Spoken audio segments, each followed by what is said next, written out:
जी अस्सलाम वालेकुम। मेरा नाम इरफाना ज़रगर है। मैं श्रीनगर सिटी से हूँ, नौशहरा एरिया से। मेरी पैदाइश हो गई है खानका में। फिर मैं क्वीन इस्लाम स्कूल में पढ़ती थी। मेरी स्कूलिंग वहीं पे हो गई है। उसके बाद मेरा 10th क्लियर हो गया तो मैं कोठी बाग चली गई। कोठी बाग के बाद मैं एमए रोड चली गई तो मैंने ग्रेजुएशन कंप्लीट की। तो उसके बाद हमने शिफ्ट किया, मतलब खानका से हमने शिफ्ट किया नौशहरा। तो हम नौशहरा में रहने लगे। तो उसके बाद मेरे फादर थे, मेरी मदर थी, तो मैं कॉल सेंटर में जॉब करने लगी। तो वहाँ से जॉब ख़त्म होके फिर मैंने वहाँ पे लेफ़्ट किया। फिर मैंने स्टार्ट किया एसएमसी में मैं जॉब करने लगी। 2014 में जब डिज़ास्टर आ गया तो उस टाइम वहाँ पे कुछ पोस्ट्स निकले थे, तो वहाँ पे मेरी सिलेक्शन हो गई। तो मैं बहुत हैप्पी थी उन दिनों कि मेरी सिलेक्शन हो गई। As a grievance assistant post मुझे मिल गया था वहाँ पे।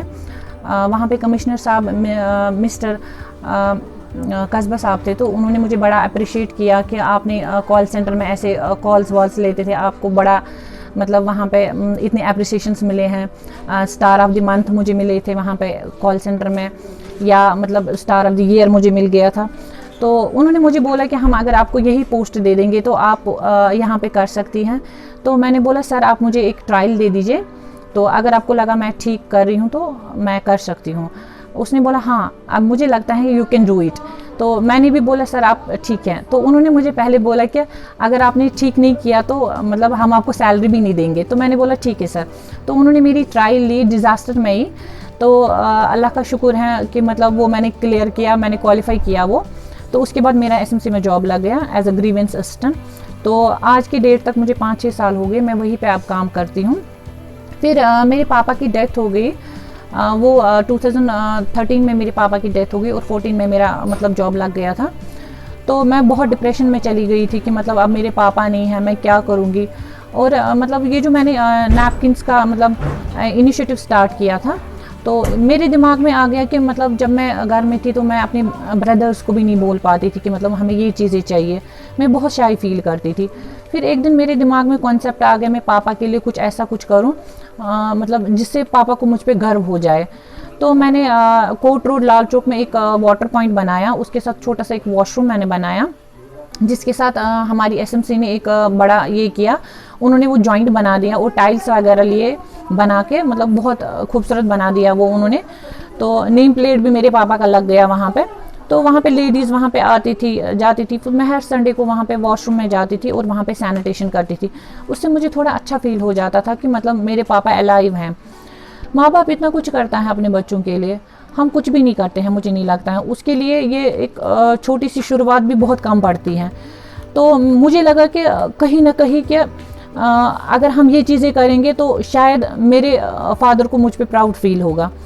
तो मैंने जब ये स्टार्ट किया तो मैं जब सैनिटेशन करती थी, एक दिन मेरे दिमाग में ये कॉन्सेप्ट आ गया कि मैं अपने घर वालों को भी नहीं बोल पाती हूँ। अगर मैं ये चीज़ें रखूँगी अवेलेबल हर एक लेडीज़ वॉशरूम में, तो हर एक लेडी को इसकी मदद मिलेगी और मेरे पापा को भी सवाब मिलेगा। तो फिर जब मैंने स्टार्ट किया तो वहाँ पे के जो केयर टेकर्स थे तो उन्होंने मुझे कॉल किया कि मतलब दीदी हमें यहाँ पे ख़त्म हो गया स्टॉक, तो आप ये प्लीज़ लाइए। जब मैं वहाँ पे देखती थी कि 2 दिन 4 दिन के बाद ही वहाँ पे स्टॉक ख़त्म हो जाता था, फिर मुझे लगा कि नहीं, लड़कियों को इस चीज़ की ज़रूरत पड़ती है, सड़क पे कहीं पे भी ज़रूरत पड़ती थी।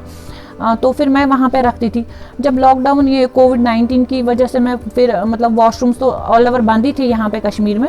फिर मैं डोर टू डोर गई लड़कियों को देने के लिए, क्योंकि बाहर भी नहीं जा पाते थे लॉकडाउन की वजह से, रिस्ट्रिक्शंस बहुत ज़्यादा थी, तो उस वजह से नहीं कोई जा पाता था बाहर और फाइनेंशियली बेचारे सब लोग बैठे ही हुए थे।